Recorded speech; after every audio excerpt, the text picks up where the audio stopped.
नमस्कार साथियों, स्वागत करते हैं आईएएस वॉरियर्स में। चाहे आपको 72nd बीपीएससी देना हो, चाहे एडीओ देना हो, चाहे टीआरई 4 देना हो या बिहार एसआई या फिर कोई भी एग्ज़ाम देने जा रहे हैं। अगर प्रैक्टिस के लिए सबसे अच्छी बुक कोई कहा जाए तो प्रैक्टिस के लिए सबसे अच्छी बुक है घटना चक्र। घटना चक्र को इसलिए अच्छा कहा जाता है क्योंकि इसमें जो है एक्यूरेसी ज़्यादा है, एरर थोड़े से कम है।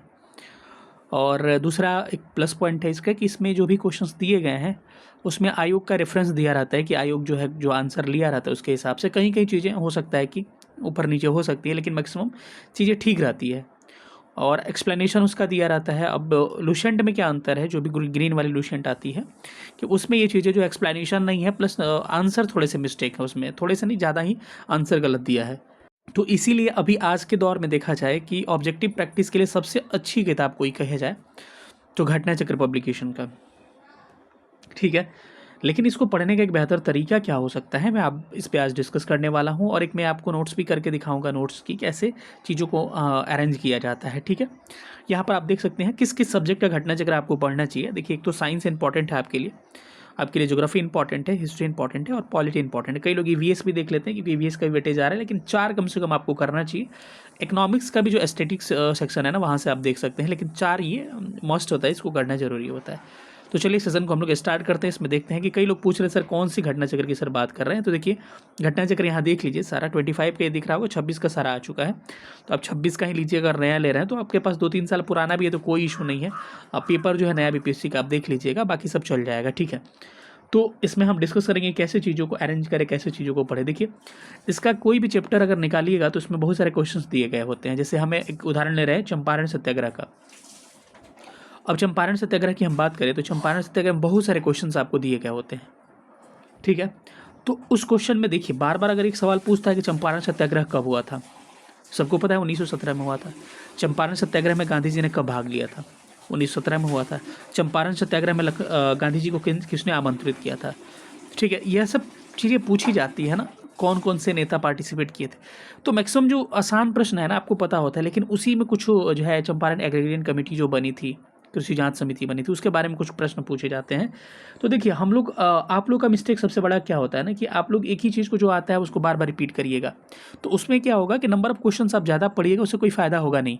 1917 में हुआ था, 1917 में हुआ था, 19 उससे क्या फ़ायदा है आपको, आपको पता है कि 17 में हुआ था, और टाइम भी ज़्यादा लगेगा आपको। तो इसीलिए कहते हैं ना कि घटना चक्र कोई बोलता है 40 बार 45 बार कर चुके हैं, हम खुद कर रखे हैं।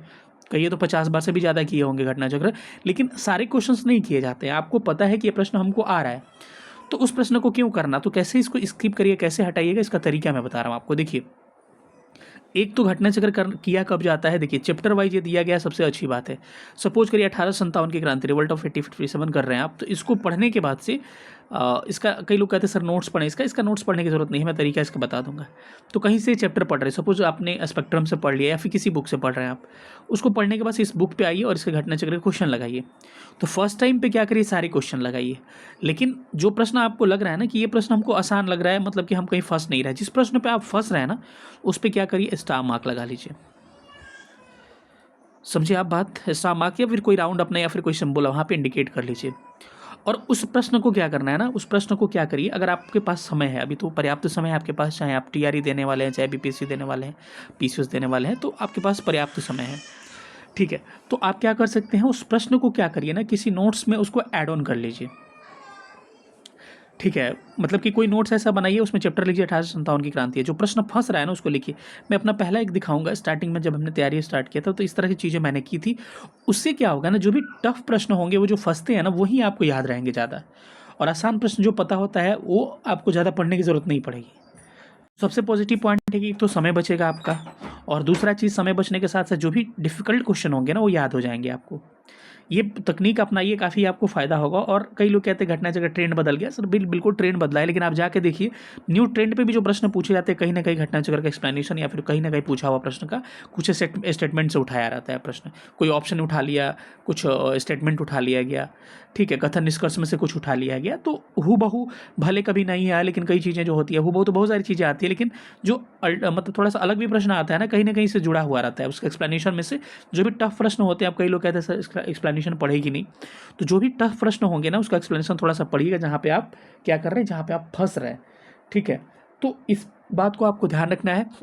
और नोट्स में जो एड ऑन की बात कहा ना, देखिए हम लोग जो एक नोट्स देंगे जो आपको बैचेज़ में, उस नोट्स को मैं दिखा रहा हूँ। देखिए कैसे उसमें चीज़ों को समाहित किया गया है। एक्चुअली क्या होता है ना, सपोज़ कि स्पेक्ट्रम आपने पढ़ लिया, तो कई चीज़ें स्पेक्ट्रम की होगी, फिर घटना चक्र की कई चीज़ें ऐसी होती हैं जो बुक में नहीं दिया गया रहता है। तो ये तो पूछा गया प्रश्न है, रिपीट हो सकता है, तो इसको कई लोग क्या करते हैं ना, बुक में ही लिख लेते हैं साइड में पेंसिल से या पेन से।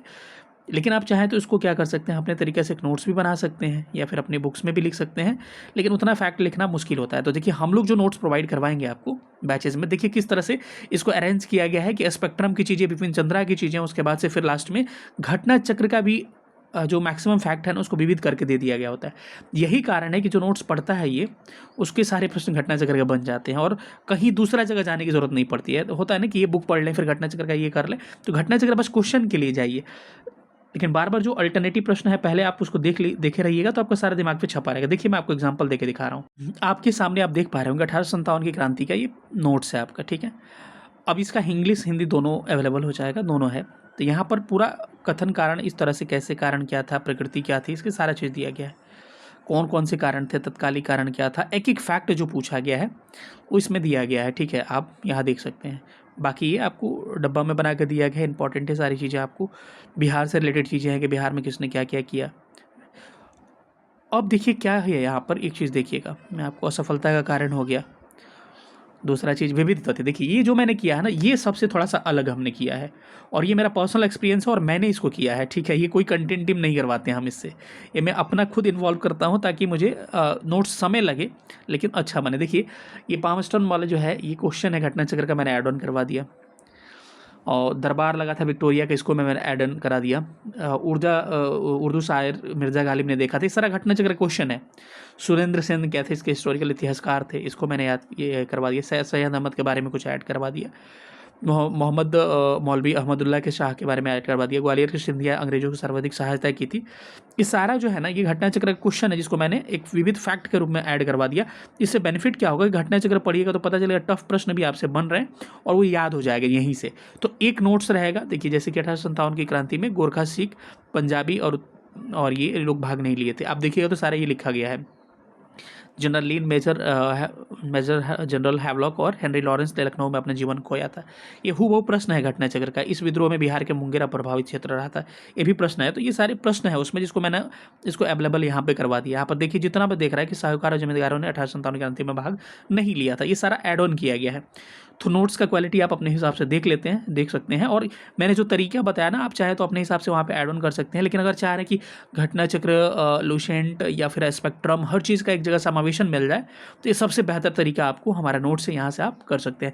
नोट्स परचेज करने का कोई ऑप्शन आपके पास नहीं है, आपको यहीं से आपको अवेलेबल करवाया जाएगा। 8 मार्च से हमारा बैच स्टार्ट हो रहा है। प्रीलिम्स का 1799 फी है, मेंस का 2499 है, प्रीलिम्स का मेंस का 3499 है।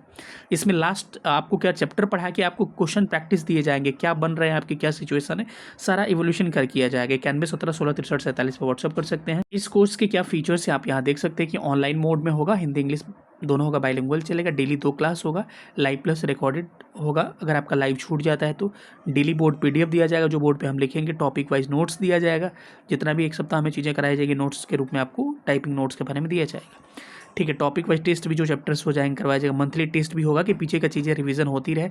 पूरा NCERT बेस्ड होगा, कहने के लिए नहीं, एकदम कंप्लीटली NCERT बेस्ड होगा। PYQ एनालिसिस करवाया जाएगा। 1 to 1 मेंटरशिप, किसी तरह की समस्या आ रहा है तो आप हमसे कांटेक्ट कर सकते हो। लास्ट के अंतिम 7 दिन जो सिलेबस खत्म हो जाएगा तो 7 दिन का एक रिवीजन सेशन भी हमने इसमें ऐड कर दिया है, ठीक है, जो कि 3-3 4-4 घंटे डेली देकर हम लोग 7 दिन में चीज़ों को रिवाइज करेंगे। फी है 1799, 91 17 16 63 47 पे व्हाट्सअप करके हमसे इनरोल कर सकते हैं। नोट्स मैंने आपको दिखा दिया कि TRE के कैंडिडेट भी बहुत सारे मैसेज करते हैं कि सर हम लोग के लिए भी कुछ अवेलेबल करवाइए। तो सेम बैच है आपका, तो 999 का आप लोगों का बैच है। इसमें जो है हिस्ट्री में आपको हिस्ट्री में एंशिएंट मेडिवल हट जाएगा, ठीक है, इकोनॉमिक्स का सेशन हट जाएगा और PRT का होल सिलेबस करवाया जाएगा। बाकी अगर 6 to 8 TGT PGT भी लेना चाहते हैं तो आप 40 मार्क्स का सेक्शन हम लोग करवा देंगे। 8 मार्च से स्टार्ट हो रहा है। सारे सेम फीचर्स होंगे जो कि आपको 72वीं में दिए जा रहे हैं। इनरोल करने के लिए 91 17 16 63 47 पर हमको व्हाट्सअप करके इनरोल कर सकते हैं। और जो मैंने प्रोसेस बताया आपको पढ़ने का घटना चक्र, उस तरह से आप पढ़िए, बहुत बेनिफिट होगा। इतना बेनिफिट होगा कि आप सोच नहीं सकते हैं। एग्जाम में बहुत बेहतर कर गए, क्योंकि प्रीलिम्स में कहा जाता है ना कि जितने क्वेश्चंस आपके सामने से गुजरेंगे उतने ही सफलता के चांसेस आपके बढ़ेंगे। तो चाहे आप 72वीं देने जा रहे हैं, TRE 4 देने जा रहे हैं या फिर ADO देने जा रहे हैं, ये जो मैंने मेथड बताया, तरीका बताया, इस तरीका को जरूर अपनाइए, बहुत बेनिफिट होगा। मिलेंगे अगले सेशन में, तब तक अपना ख्याल रखिएगा। किसी भी इंक्वायरी के लिए 91 17 16 63 47 व्हाट्सअप नंबर पर हमसे कॉन्टैक्ट कर सकते हैं। Thank you so much.